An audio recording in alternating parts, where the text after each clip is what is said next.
the EHRS Online Talk of the Week with Rabbi Professor Jonathan Magonet.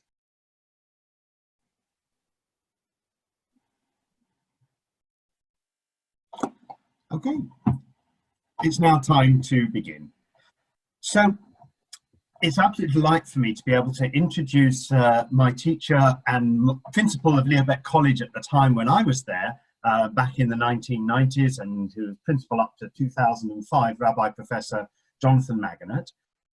Jonathan is now the Emeritus Professor at Bible of Baeck College, and he's written many really fascinating books on Bible that just enable you to get into it and understand the language and what's special about the way that the Bible is put together.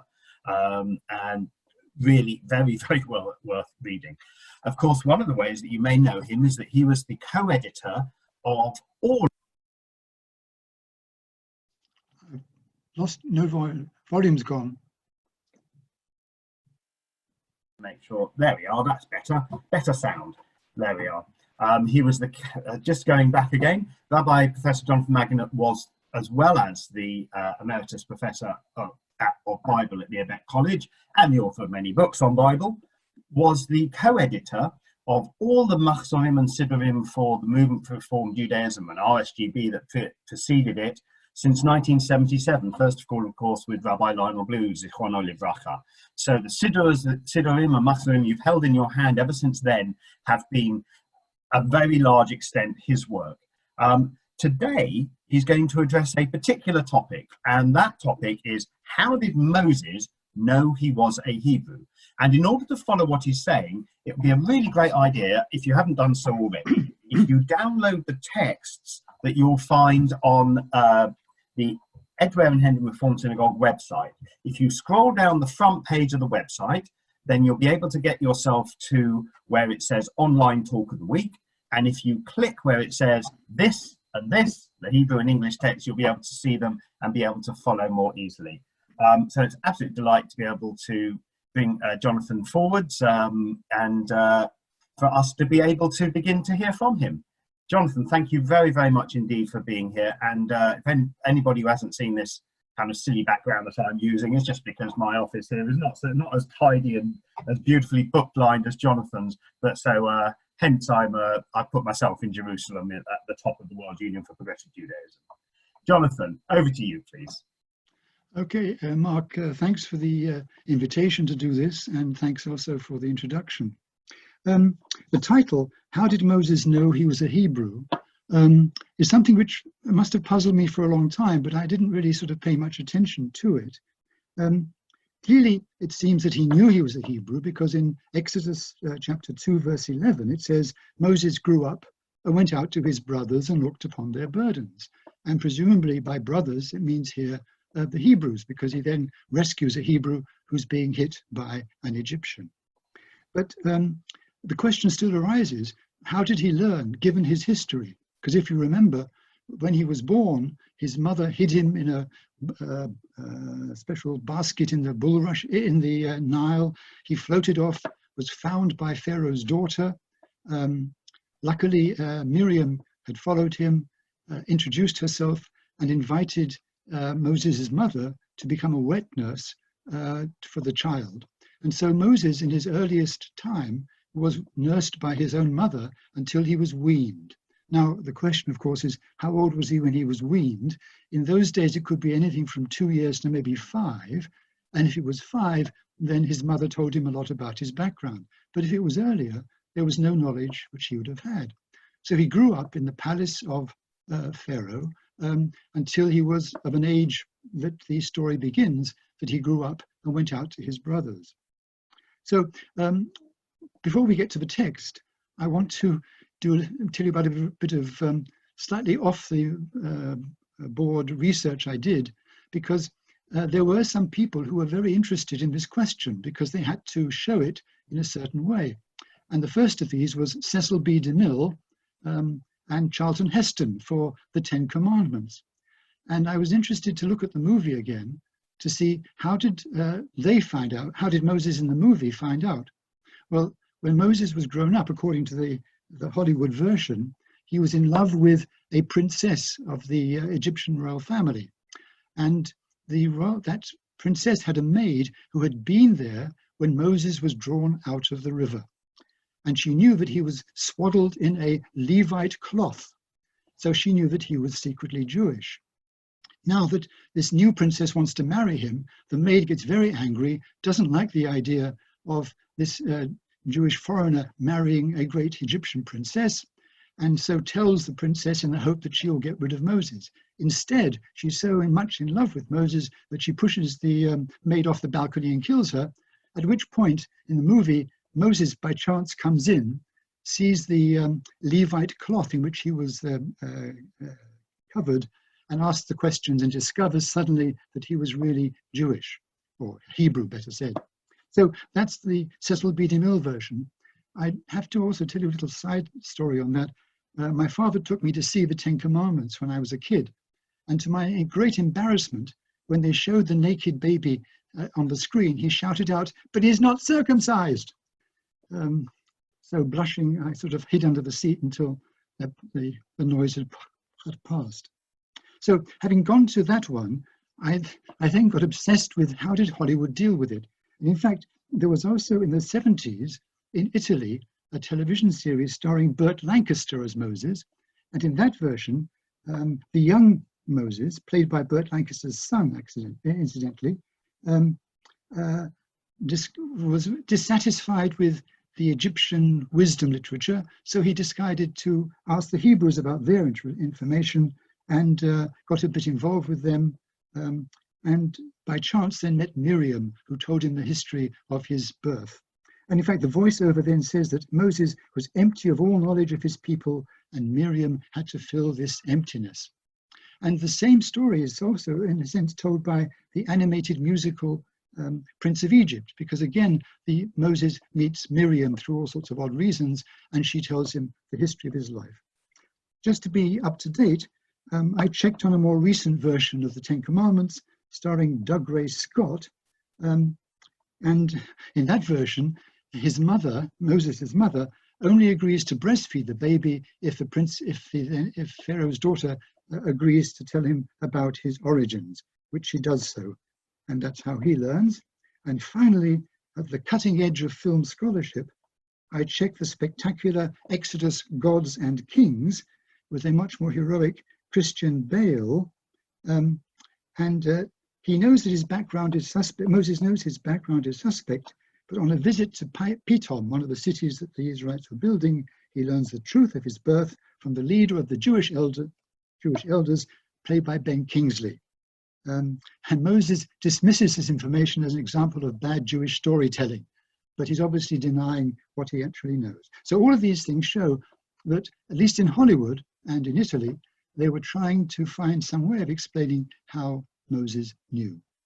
But the texts tell us something, I think, slightly different. And now if we could turn to the Hebrew and the English, if you have one or both of them in front of you, to chapter 2 of the book of Exodus, beginning with verse 11. And this is the verse to which one automatically turns to find out. So let's read it together. Vayehi bayamim hahem, vayigdal Moshe, vayetze el echav, vayar besivlotam. Vayar ish mitzri, makeh ish ivri, me echav. In those days, Moses grew and went out to his brothers and looked upon their burdens, besivlotam, and he saw an Egyptian man hitting a Hebrew man of his brothers. Now, there are some questions which this text immediately raises. Firstly, the word brothers comes twice in the sentence. He went out to his brothers at the beginning of the verse, and he saw saw an Egyptian man hitting a Hebrew man of his brothers at the end.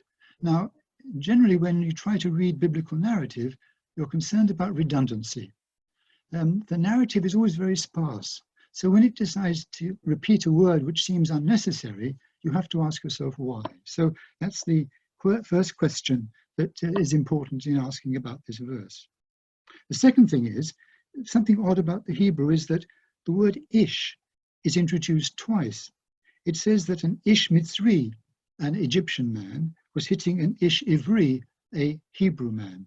Now, you don't need the word Ish. You could have just said a Mitzri was hitting an Ivri. So again, questions arise about why this repetition. And we will see how that makes sense a little bit further on.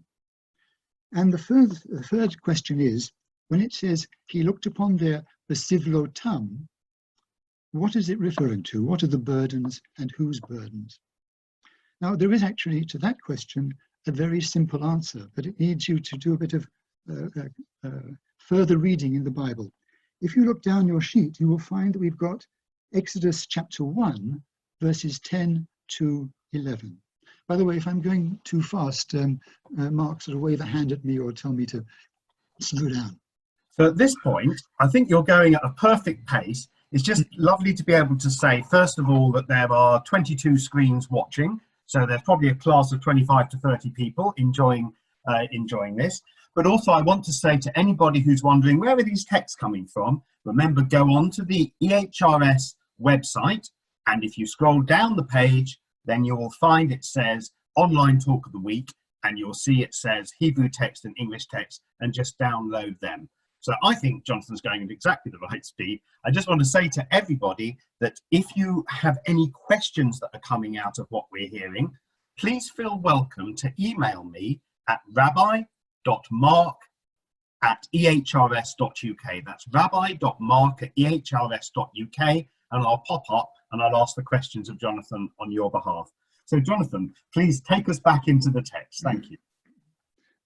Okay, well, we're back in Exodus chapter 1 this time, verse 10. It's a famous verse where Pharaoh says, come, let us deal wisely with somebody.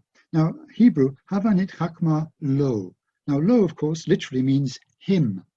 So why is it, who is the him in question? The Midrash, of course, says, well, it's really God.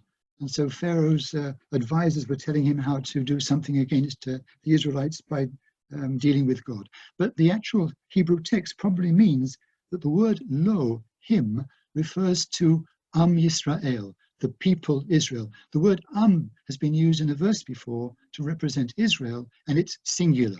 So in these verses which follow, wherever a singular object is being described, it refers to the people Israel. So the verse really reads, Hava nitchach lo, let's deal wisely with him, i.e. the Israelites.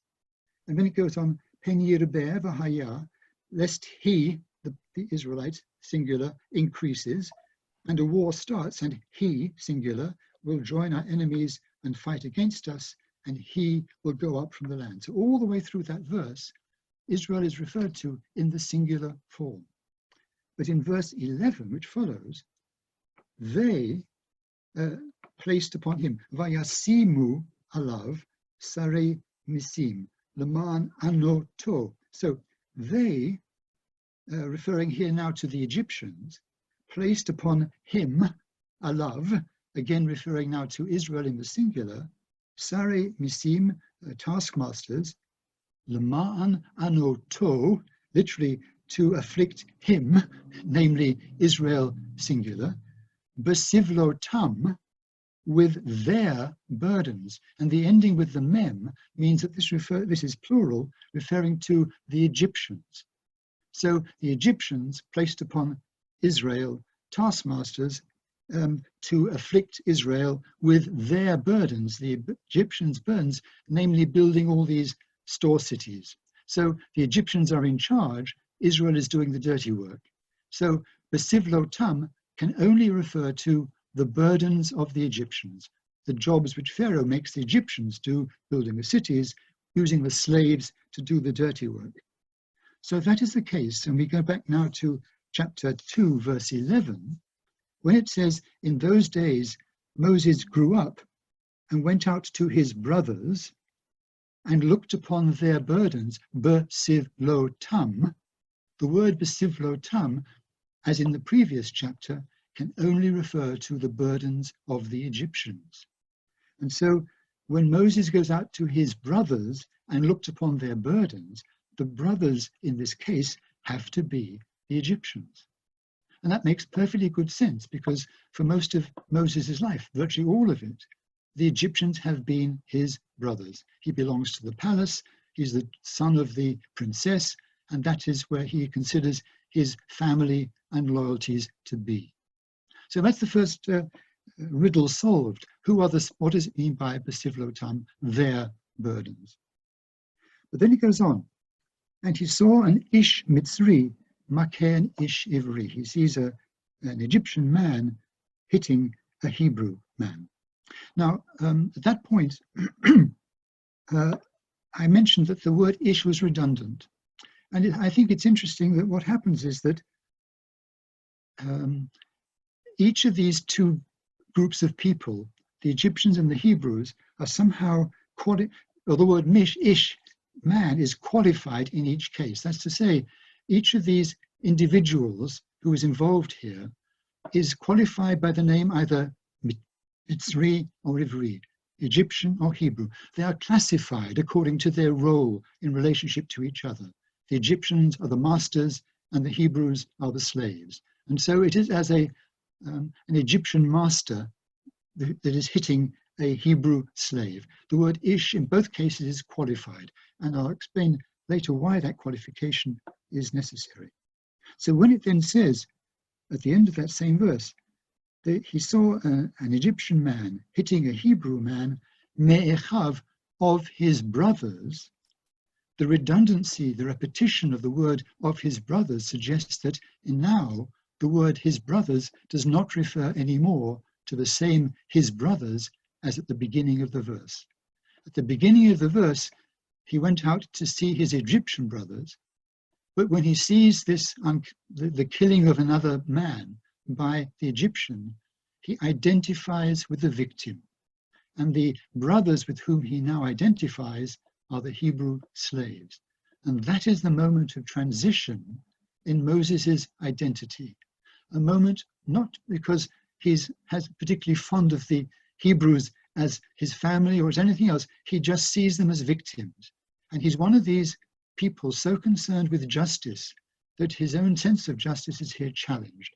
And when he sees this going on, he changes his sense of loyalty. It's one of these enormous moments of sort of transition in the life of somebody when something so affects him that he can no longer go back to where he was before. And now the Echav, the brothers, are his Hebrew brothers, or at least the victims, the slaves, with whom he now identifies. So I hope that makes sort of sense as a kind of a preamble to what now goes on. He goes out to see the Egyptians, but he ends up identifying with the Hebrews. So now he, without even knowing much about them or who they are, he's now changed his loyalty and his sense, as we will see shortly, his sense of identity. So let's turn now to verse 12. Vayifin ko vacho, vayar ki ein ish, vayach et hamitzri, vayitmenehu vachol. He went out the following day, and behold, verse 12, he looked here and there, and saw that there was no man, and he hit the Egyptian and buried him in the sand. Now, this verse, and if any of you have other Bible texts with you in English or other translations, you will find some very interesting variations on how they translate it. He turned this way and that way and saw that no one was looking, is one of the more uncomfortable translations. He saw there was nobody around. The suggestion is that Moses had a quick look to see if it was dangerous to get involved, decided it was safe, got involved and hit the Egyptian. But the Hebrew says just literally, he looked this way and that, and he saw that there was no ish. Now, in the previous verse, I've emphasized that the word ish doesn't stand alone in either case. There was an ish mitzri and there was an ish ivri. There was an Egyptian man hitting a Hebrew man. I think in this verse what it means, and we'll explain why I can justify that a bit later, he saw that there was no ish, there was no man, no individual, independent of those two labels, nobody somehow prepared to engage with what Moses considered to be some sort of crime. Now, Jonathan, I had the first question come. Yeah. We've now got 30 screens watching us, which means you've got a class of about 40, maybe even 50 people, which is lovely. So okay. Now, this is taking us back a little bit, and you'll have to say if that's okay. This is from It's Linda okay. Cann. And Linda asked this question. Rabbi Magonet said in Exodus 1, the word lo means Israel, yeah?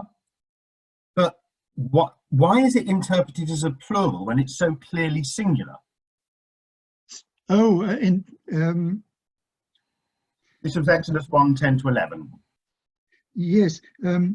In my translation, which you've got, I have Pharaoh said, "Come out to deal wisely with him." Yep. You might have a translation which says with them. Is that? Can you check with her whether that's the case? If all the Let's translations. assume it is. Okay, let me explain. All of the translations, every single translation except mine, which was trying to make the point, has to translate, let's deal wisely with them, because it makes sense as referring to the people Israel as a collective. So all the translations use the plural in that translation. But the actual Hebrew very clearly says lo, singular, him, because Israel is treated grammatically, let's say, as a collective and therefore singular. That's the distinction which is being made. So if her translation says them, that's because English requires it, but the grammar does not. So knowing Linda, she then come back to you and she might ask the question, is that the case all the way through Torah, that Israel is a collective and treated as a singular? Is that just the normal convention? No, I think it's strictly contextual. In fact, what has happened is in the verse before in Exodus 1, Pharaoh has talked about the B'nai Israel for the first time. The first time Israel is called an a people, is by Pharaoh in the previous verse. And therefore, has now defined for this chapter and for the next one, how do you refer to Israel? They are the singular noun, therefore lo, and so on, rather than them, which the translations have to use. Thank you very much. And thank you, Linda. And anybody else who wants to put a question, rabbi.mark@ehrs.uk. And Jonathan is very used to being interrupted in his classes, so don't worry. Yeah, I usually interrupt myself more than I get interrupted by others. I get sort of excursus coming on. And I'm going to do an excursus for you now. I've said that in verse 12, Vayar ki ein ish, she saw there was no man, might mean that there was nobody around, but it could also mean there was no man prepared to intervene in the situation. And I've got proof of that from the Bible itself. Because if you look down the page to Isaiah chapter 59, verses 15 to 16, this will ping occasionally, but never mind. You will find that the prophet Isaiah has a verse which talks about how God was upset, but there was no justice in the world. I'll read you the English translation. The truth is lacking, and whoever departs from evil becomes a prey. The Eternal saw it, and it was bad in his eyes that there was no justice. And he saw that there was no man. Vayar ki ein ish, the identical phrase used in Exodus. And it's then paralleled by, and he was astonished that there was no intercessor. So whatever the Exodus passage may mean, the Isaiah passage is interpreting it to mean, when it said he saw there was no man, it means he saw there was no individual prepared to intervene. And the parallel is, and was astonished that there was no intercessor. Now, this is a good example of internal biblical self-commentary. Isaiah commenting on the Exodus passage, and I think he's right. I think that's what the thing means. And in fact, later Jewish tradition has the same reading. In Nechama Leibovitz's collection of marvelous commentaries on the Torah, she has something on this verse where she points to two late 19th century Jewish commentators who asked the question, he saw there was no man.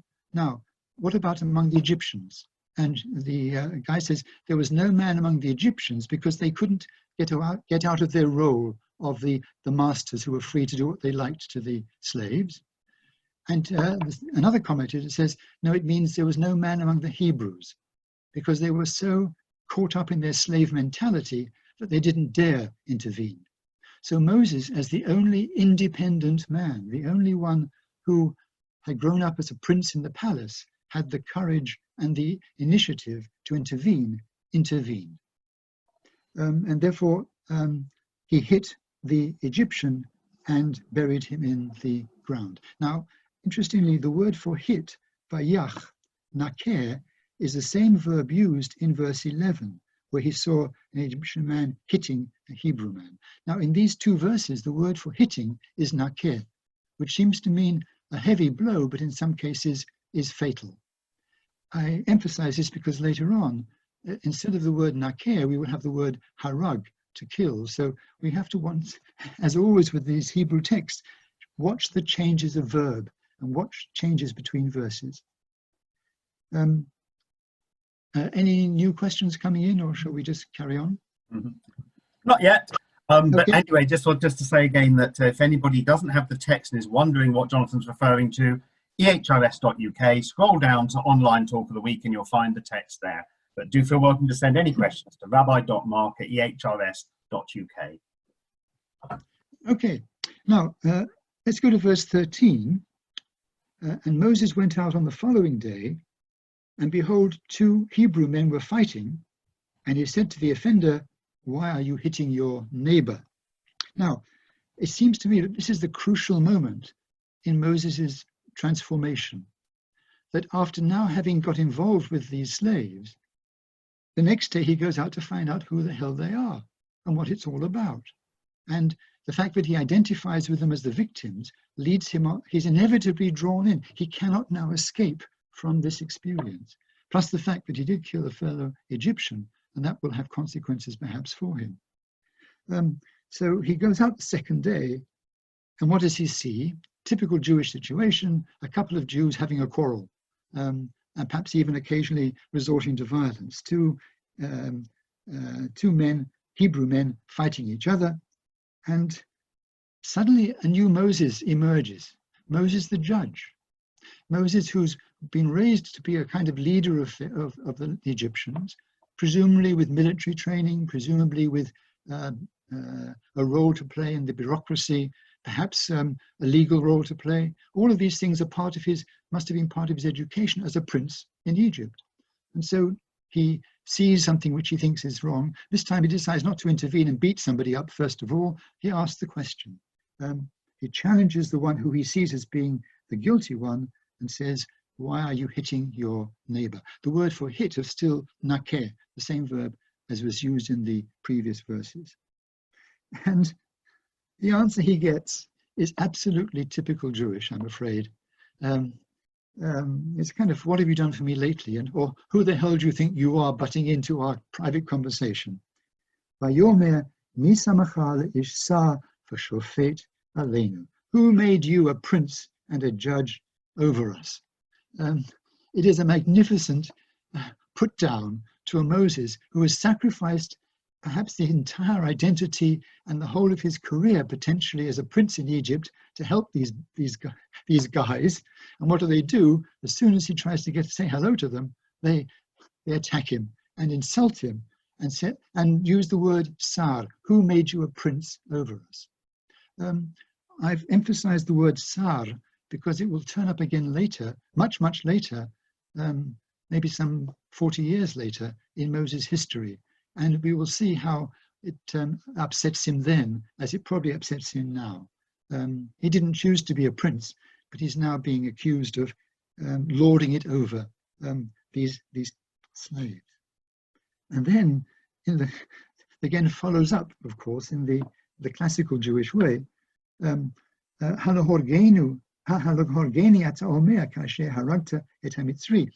He now introduces not the word, are you going to hit me, but the word, are you going to kill me?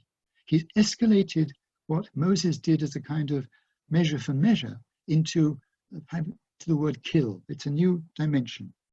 And this word harag is what Pharaoh will latch onto as well later on. Do you intend to kill me as you killed the Egyptian? So it's a real put down. But Moses draws a very disturbing consequence from it. Moses was afraid, for he thought, surely the matter is known. What I suspect is that Moses figured that having intervened on behalf of the Hebrew slave, those who were there would have seen it, but would have kept quiet. It would have been a kind of secret. But now he sees that he's been betrayed, or potentially betrayed, because this will lead to him having to leave immediately the country. So in fact, in asking about Moses' identity, how did he know he was a Hebrew? He knows only on this day, effectively, this day and the day before perhaps, because the following day or shortly afterwards, he leaves. He's away for the next 40 years. He has no real knowledge of what it means to be a Hebrew, who they are, or what their background or history is. He might have looked at Google the previous night and got a kind of quick resume. But I mention this only because 40 years later, when he comes to the burning bush and God tells him to go to visit the Hebrews in Egypt, and he asks the question, they ask me what the name of their God, what will I say? He doesn't know. It's not a rhetorical question by Moses. He knows nothing about these people who he's now tied to, whether he likes it or not, for the rest of his natural life. So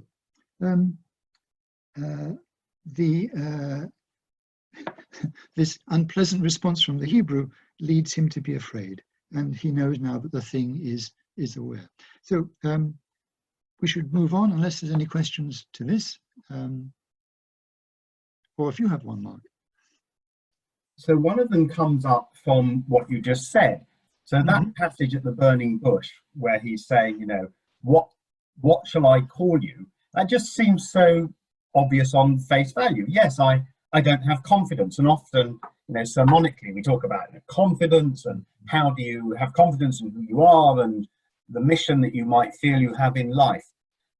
You're making quite a radical suggestion that he's saying it because he's got effectively no history of relationship. So do you feel that when he's in Midian, etc., we should just imagine him as this Egyptian with very, very little sense of peoplehood with the Israelites? You know, this is all new to him. Yes. In fact, I thought I had I put the verse down. There is a kind of proof of that, if I can find it. When, sorry, let me find it. Maybe I can't. When Moses, all I have to do is look at the Bible. Yes. When Moses actually settles in Midian and marries the daughter of Jethro, the priest of Midian, he has a child, and he calls the child. Now let me quickly find it.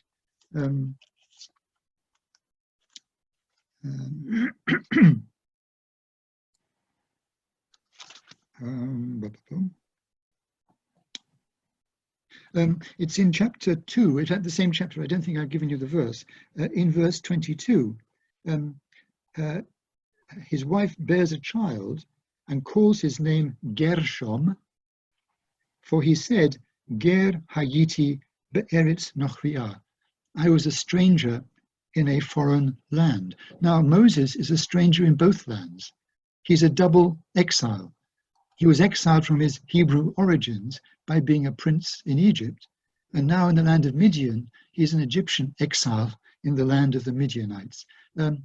He has no history, or rather, he has no Hebrew history. He has only got an Egyptian history, and that's what, in a sense, is the question that he has always about this. It also, by the way, explains a little bit about his ambiguity about having to leave the Israelites. Because at one point he says to God, I didn't give birth to these people. How do I have to, why must I put up with them? There's a whole sort of range of things like that. But if we can, unless there's another question, I'll go back to the text. No, thank you very much. Again, as I say to everybody, if you want to ask a question around all of this, rabbi.mark@ehrs.uk, and I'll be able to put that to Jonathan later. Okay, so if we now return to chapter 2, verse 15, the response of Pharaoh is interesting. Vayishma Paro et hadavar hazeh, v'yavakesh leharog et Moshe. Pharaoh heard about this matter and sought to kill Moses. Now that's a very interesting reaction. Moses is a prince of Egypt. He happens to have killed an Egyptian who was beating up a slave.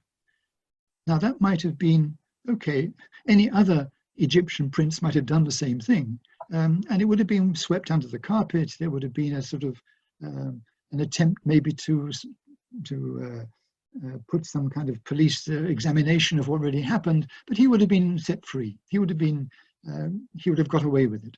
Why does Pharaoh find this so serious that he actually tries to get Moses killed? And by the way, the word harag is the same verb used by the Hebrews in the previous verse, which does suggest, once again, by the way, that there was some real sense of betrayal. And Moses feels this sense of betrayal right the way through the rest of the time he's working with the Hebrews.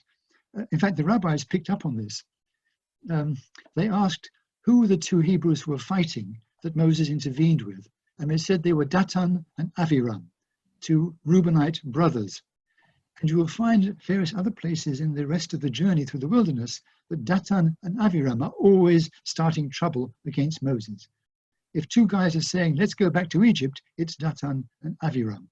And in the rebellion of Korach in Numbers, when the Reubenites decide to take part in a kind of civil war, it's led by Datan and Aviram. So there's a kind of consistency there that the rabbis at least saw throughout. I think that Pharaoh's reaction was the following, bearing in mind that at Moses' birth, the Egyptian Pharaoh was scared that the Hebrews were too many and might become a fifth column in the country and dangerous. And if we have enemies, they will join with them and maybe leave the country. It seems to me that Pharaoh would not be worried about anybody else killing one of the Egyptians, but Moses is a prince of Egypt, somebody who belongs to the hierarchy of the ruling dynasty, suddenly becomes someone who supports the slaves. And that's the most dangerous potential for a long-term situation. But if you've got Moses working with the slaves, this could feed his paranoia about a potential rebellion. And therefore, Pharaoh, quite rightly in his own reckoning, has to get rid of Moses because he is too dangerous. He's a leader who knows Egypt, who knows the internal world of Egypt. And if he becomes now a leader of the slaves, it could be very, very dangerous. And therefore, the need to actually kill Moses. It's an overreaction, but a necessary one because of the circumstances in which Moses finds himself. Now that, in a sense, is really all the stuff I wanted to bring up in talking about how did Moses know he was a Hebrew? And the answer, of course, is he didn't. And in a sense, he only just about does. And I think what's the important thing from the point of view of, as it were, the biblical history is understanding it this way, because that makes Moses the ideal person for God to choose to lead the Israelites out of Egypt, because he got involved out of a sense of justice and injustice. He is like Abraham in his own time. This is like Abraham's argument with God against Sodom and Gomorrah, and will the God of justice still kill the innocent with the guilty? Moses is a potential fighter for justice, in this case for the freeing of these slaves, and he will intervene on their behalf in Egypt and potentially will be the right person to lead them later. And of course, Pharaoh is right without knowing it, because 40 years later, Moses will be back in Egypt, leading the attempt to get the Israelites to be freed from slavery, who are now, whether he likes it or not, his people, but if nothing else, he is the one designated, presumably by God, to be their rescuer and their savior. Any questions? Yes, thank you very much indeed, Jonathan. A couple of questions that come up. So one of them is this. So what you're saying at the end is that we shouldn't claim that Moses, when he stands up for justice at first, he's doing so like any Jew should do, because he's a Jew and I know I'm being anachronistic here quite deliberately, and this inspires us. do you think the Torah is trying to tell us it doesn't matter who you are, where you're from, who you think you are, there are principles you should live up to, justice principles that you should live up to? Do you think, are we supposed to read this understanding from all the various hints, the Gershom, the I don't know what your name is, God? We're meant to hear this as Moses has no idea where he's coming from, and then he goes on a journey where he becomes an Israelite or realizes he's part of this people. Yes, I think when it says Vayaki ein ish, he saw there was no man, it means, of course, there was no individual who was prepared to actually intervene in a situation which was clearly wrong and unjust. And I think that is it seems to me that's a very important thing. It's not that Moses deliberately intervened because he saw one of his own people. It's because he was standing outside the situation, but deemed it to be so unjust and so unfair that he, as an individual, had to intervene. And in fact, there is, there is a phrase in the Pirkei Avot which says, "In a place where there are no anashim, where there are no men, strive to be an ish, a man." And I think it probably goes all the way back to this verse in Exodus. And of course, if you're more interested in English literature, Kipling's if you can stand up when everything else is going wrong, and what is more, you'll be a man, my son. It's the same message of the independent individual prepared to take a stand when something is seen to be wrong. And that, I think, is a very powerful biblical message running from Abraham through Moses. Thank you. And again, just as we come to our last few minutes, if there's a question that's burning for you, just send it to rabbi.mark@ehrs.uk, and it will come straight to Jonathan, winging through the screen like this.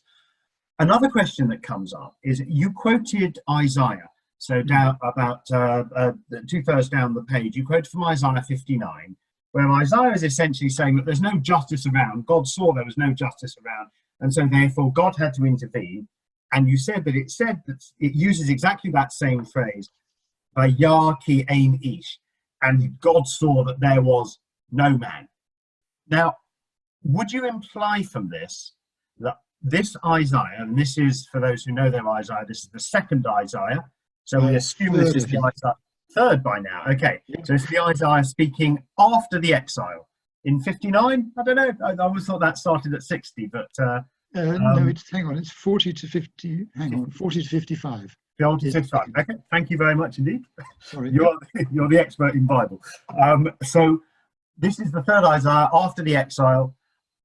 Can you assume that Isaiah literally has the text of Torah, Exodus chapter 2, in front of him, and is deliberately picking out that phrase? Does this happen elsewhere in Isaiah, where he's using phrases from the Torah as we know it? I don't know about an actual document in front of him, but yes, all the way through the Hebrew Bible, you find certain phrases which are picked from Exodus are picked up and repeated. Now, the one we all know is Adonai, Adonai, El Rachum V'Chadon Erech Apayim, the one from the High Holy Days, God gracious and merciful, and so on. It is in Exodus 33 or 34, probably 34. It is quoted in Numbers. It is quoted in Psalm 103, which we read on High Holy Days, Rachum V'Chanon Adonai, and so on. It is quoted in the book of Jonah in chapter 4. That's to say, that phrase was so powerful and so much a kind of important idea about God's compassion that it was repeatedly quoted in the rest of the Hebrew Bible. And you'll find many other such things. The Bible is a comments on itself. It is a developing, growing text with a sense of respect for the preceding materials.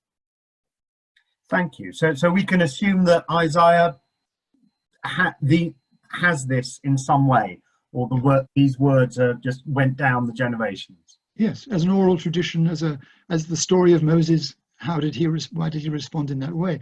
Yes, that's a good text. Let's quote it. Let's put it in.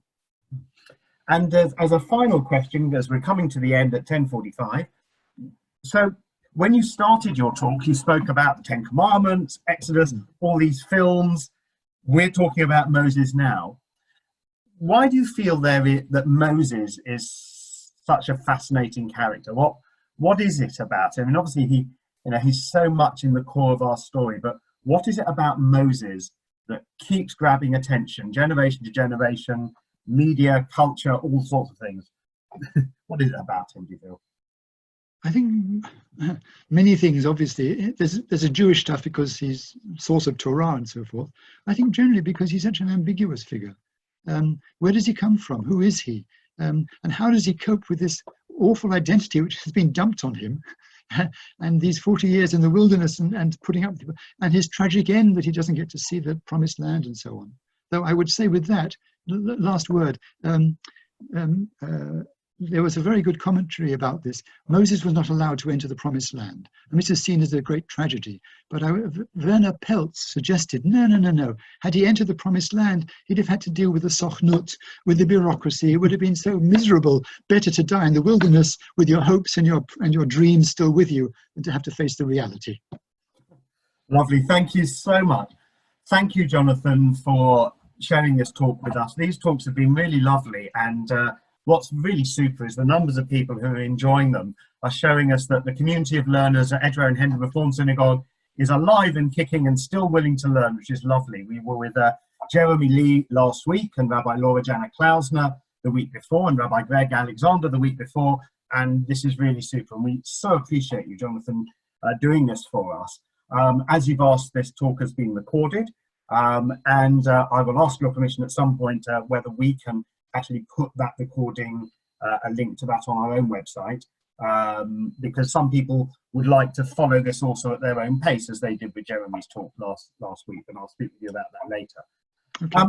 Jonathan tells me that he will appear probably on the Sunday programme on Radio 4 on this Sunday, and it's really interesting because he's talking about a BFI film from the BFI Film Archive, which includes many potential Moseses, many potential confused people from the late 60s, a bit unsure about what their Judaism means. And it's just such a fascinating thing that actually this character who isn't quite sure about what being an Israelite means to them, whether they are, whether they're forced to stay with this, and then what that actually means for their life. But I look forward to hearing that on Sunday morning.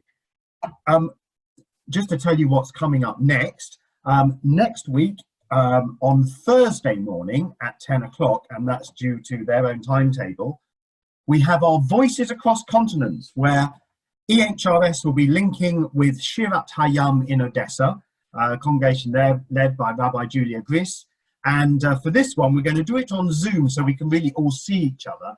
So if you're interested in being part of that from 10 to 11 on Thursday morning, I think it's Thursday the 23rd, I'm pretty sure that's the correct date, then all you need to do is send an email to admin@ehrs.uk and you'll get all the details to be able to join us. But we'll also feed it through to the live stream. So if you find Zoom difficult, you'll be able to see it and be part of the conversation just as perhaps you were for our Communal Seder. That's next Thursday.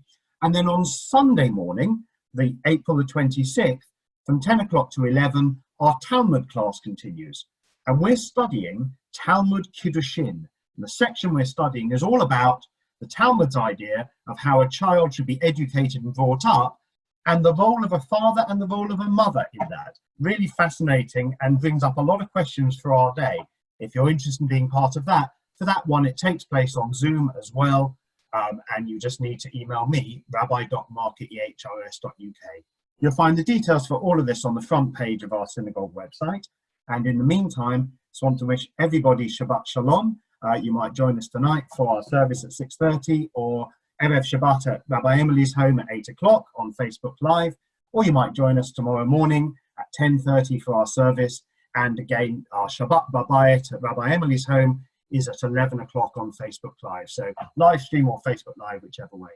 But Jonathan, just to say finally to you, thank you ever so much. Really, really appreciate your teaching us. And thank you for coming to EHRS in this rather unusual way this morning.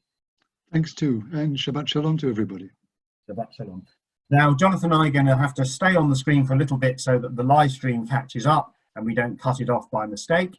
We will sit quietly, not making any trouble, for a couple of minutes, and then I will cut off the live stream and say goodbye to Jonathan more personally. So what I do as a little code for this is I put on my glasses, And when I see myself putting on my glasses on the live stream feed that I'm seeing, I know I can turn it off. It works.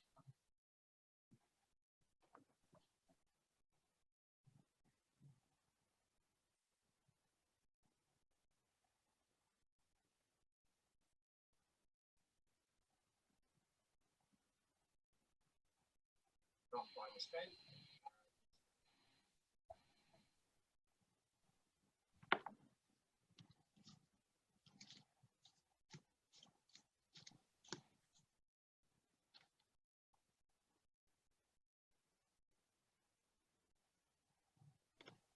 There we are. The glasses are now on all the live streams, so feeds that I can see, so I can now stop the website. Shabbat shalom. Shabbat shalom. Shabbat shalom. Thank you ever so much, Jonathan. That was really, really super. And you know, I have to say, it's very gratifying to find 30 screens to this, because actually, that's I'm not saying that it's more that would come to a class face to face at the shul. But I suspect it probably is. I think we're getting to a part of the community that doesn't normally do this. So, but thank you very much. That was really lovely. And, my pleasure. Wish you well. Shabbat shalom. Shabbat shalom. Thanks ever so much. And then the recording. I'm now going to stop. There we go.